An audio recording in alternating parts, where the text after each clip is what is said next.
पुढची बातमी राज ठाकरेंबाबत। राज ठाकरेंच्या मनसेचं इंजिन मुंबईत जवळपास 10 जागांवर थांबलं। खरं तर या निवडणुकीत राज ठाकरे अत्यंत आक्रमकपणे उतरले होते, मात्र ठाकरे बंधूंच्या युतीचा फारसा फायदा राज ठाकरेंना झालेला दिसत नाही। राज ठाकरेंबद्दल मुख्यमंत्री देवेंद्र फडणवीसांनी आधीच केलेली एक भविष्यवाणी ही खरी ठरली आहे।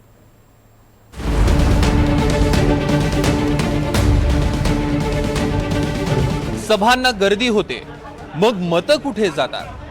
राज ठाकरे स्वतःच मनसेच्या मतांबद्दल असं बोलायचे आणि तसंच यंदाही झालंय। या महापालिका निवडणुकीतही राजाला साथ द्या असं म्हणत 7 ते 8 जागांनीच राज ठाकरेंना साथ दिली आहे। मराठीच्या मुद्द्यावर राज ठाकरे आणि उद्धव ठाकरे 20 वर्षांनी एकत्र आले।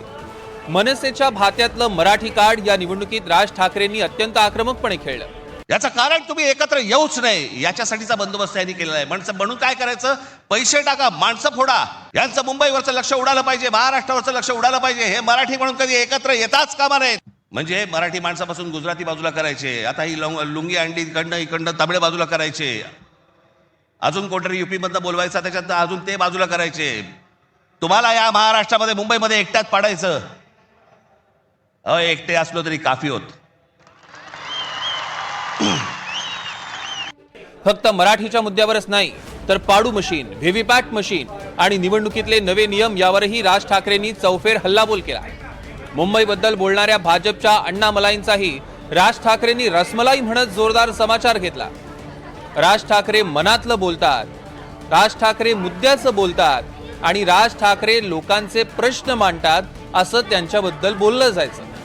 या महापालिका निवडणुकीतही मनसेनं अस्तित्वाची लढाई लढायचं ठरवलं होतं, मात्र राज ठाकरेंच्या मनसेलाही मुंबईकरांनी नाकारलंय। विशेष म्हणजे ठाकरे बंधूंच्या युतीनंतर उद्धव ठाकरेंची शिवसेना जोमात चालली, पण मनसे मात्र एक आकडी जागेवरच अडली। 20 वर्षांनी ठाकरे बंधू एकत्र येण्याच्या भावनेचा मनसेला काही फायदा झाला नाही। राज ठाकरेंच्या सततच्या बदलत्या भूमिकांमुळे मुंबईकरांचा राज ठाकरेंवर विश्वास नव्हता का? राज ठाकरे एकदा कट्टर हिंदुत्वाची भूमिका घेतात, त्यानंतर उद्धव ठाकरेंबरोबर गेल्यावर हिंदुत्वावर प्रखरपणे बोलत नाही। राज ठाकरेंच्या याच धरसोड भूमिकांचा मतदारांवर परिणाम झाला का? राज ठाकरेंच्या भाषणाला गर्दी होते पण मतं मिळत नाही, हे पुन्हा एकदा स्पष्ट झालं। राज ठाकरेंचा हा इतिहासातला सगळ्यात मोठा पराभव असेल अशी भविष्यवाणी देवेंद्र फडणवीसांनी केली होती। या युतीत राज ठाकरेंना काहीही फायदा होणार नाही।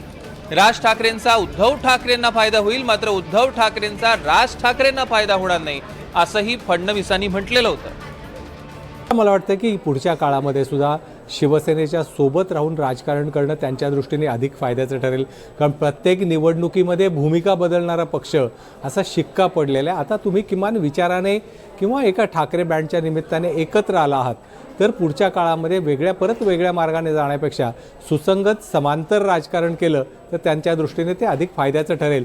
येणाऱ्या जिल्हा परिषदेमध्ये तुमचा फारसा स्टेक जरी नसला तर त्या निमित्ताने महाराष्ट्राच्या लोकांपर्यंत, जनतेपर्यंत पोहोचण्यापर्यंत निश्चितपणे त्या निवडणुकीचा वापर करता येऊ शकतो। राज ठाकरेंचा मुंबईसह राज्यात करिश्मा चालला नाही आणि मशालीच्या साथीनं निघालेलं इंजिन यार्डात गेलंय। त्यानंतर राज ठाकरेंना आता नवी लढाई लढावी लागणार आहे। ज्या नाशिकनं मनसेला एकेकाळी सत्ता दिली, त्या नाशिकमध्येही राज ठाकरे कुठलाही करिश्मा करू शकले नाही। दोन्ही ठाकरेंच्या युतीत राज ठाकरेंमुळे जास्त नुकसान झालंय का? राज ठाकरेंच्या मनसेचं अस्तित्व संपुष्टात आलंय का?